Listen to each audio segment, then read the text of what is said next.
Good morning. This is what you were supposed to see when you started. So let me remove myself so you can.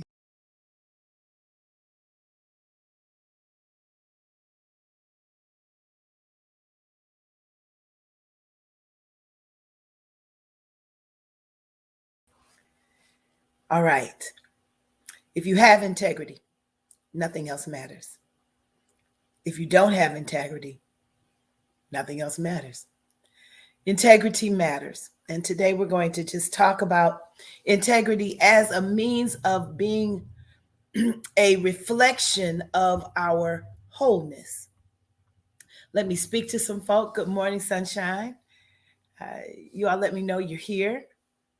So we want to talk about integrity in our lives. Now, this is not to put people on blast about whether or not you are doing everything right in your life. We are not. That's not what we're here for. This is to encourage you to understand how important integrity is for our lives. Good morning, Lady Clarice. How important integrity is for our lives and what it says about us. Good morning, Miss Jackson. Good morning, Brother Marcus.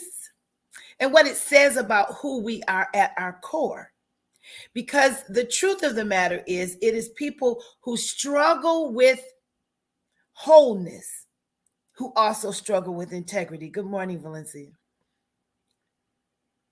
So when we are whole, when we're whole on the inside, then we don't have a problem with integrity because we, one, know who we are.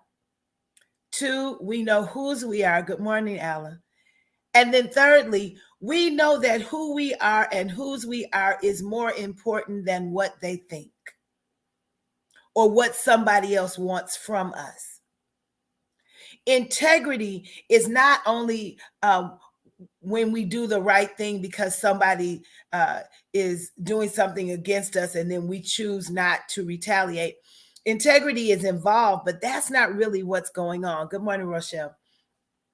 What's happening with integrity is this.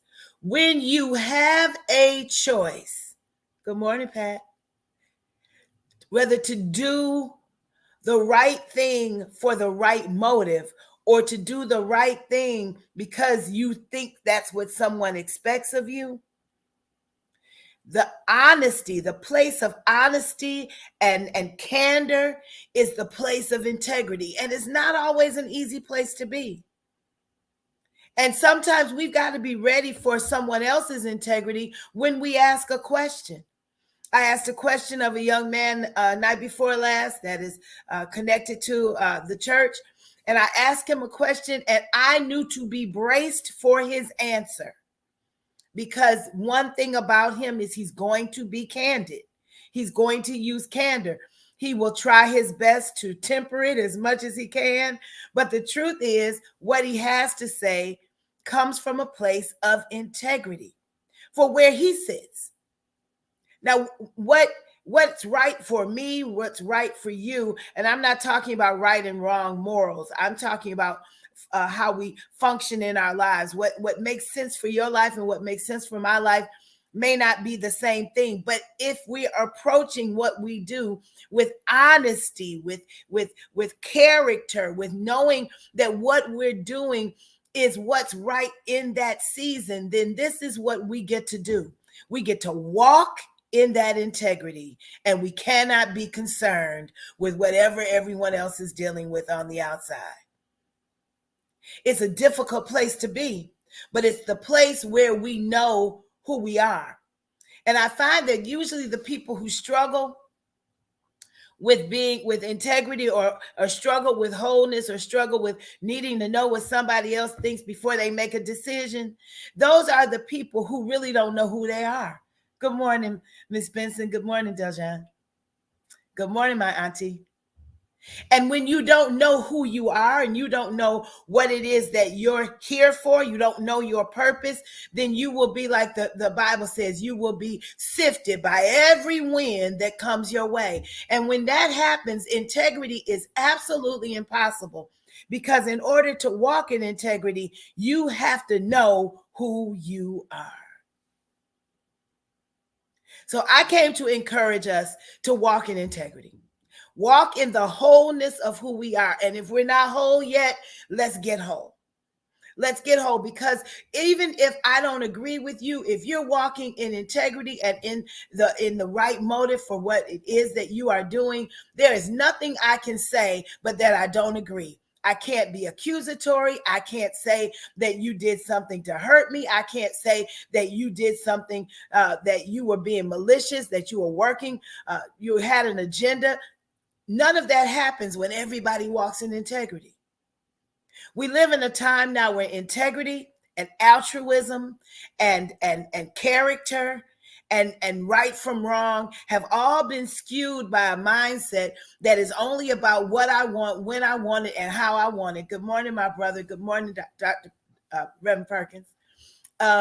If we're walking in what we want, when we want it, and how we want it, then that means that we're not lined up with anything that is going to be authentic to who we are. Because all we really want to do is go along to get along. All we really want to do is make sure that the people around us are happy with what our choices are. And people pleasing will get you in trouble every time. If you want to talk about that, we can talk about that offline, because a lot of times, especially those of us who are in ministry, we want everybody to be happy. We want everybody to be on the same page. But the truth of the matter is, people who are not yet walking in integrity because they're moved by everything someone else says will always put you in a position where you have to make a decision to walk in your own integrity, or to be on that slippery slope where you can never stand strong because you've made some choices where you've had to kowtow to someone else because of something you didn't stand on. So my encouragement for us today is to stand on what we know is right, to walk in it, to walk in the wholeness of what it means to be a person of integrity, that to know that integrity matters. If we have it, that's all that matters. And if we don't have it, nothing else matters. Because if we are going to be the people that not only God has called us to be, but people who are good citizens, who are part of a society. Even though we're not in the world, we're not of the world, we're in the world. So we've got to do some in the world things. But in order to do that, we've got to come to a place of wholeness. You got to know you. And when you know you, no one can move you from that space of knowing what is right for your life, what you'll be able to look in the mirror every day and say, I know it may not be what everybody wanted, but I can live with me because I did it. I made the choice. I didn't make the choice. I chose to stand still from a place of integrity. Integrity matters. Wholeness matters. Proverbs 10:9 says that it is integrity that will keep us. And it is a lack of integrity, wickedness, that will take us off track every time. Be careful about the company you keep, because company that doesn't have integrity will move you into a gray area where you're not sure quite where your integrity lies. Iron sharpens iron. Be around some folks. Make your tribe a tribe of integrity. Because when your tribe has integrity, or is integritous, then that means that you will have someone to check you when you want to go the wrong way. You will have folks to encourage you when everybody else may be turning their back on you. You've got to walk in integrity and surround yourself with company that also walks in integrity, because they know who they are, they know whose they are, and they're not moved by the voices, by the noise of the crowd, or by what other people want them to do if it goes against the grain of what they know they should do. Walk in integrity. Be a person of integrity, come what may, because every time you walk in integrity, you show, you represent, you say to anyone who sees you that that person is whole, not splintered, not fractioned, not broken, but whole.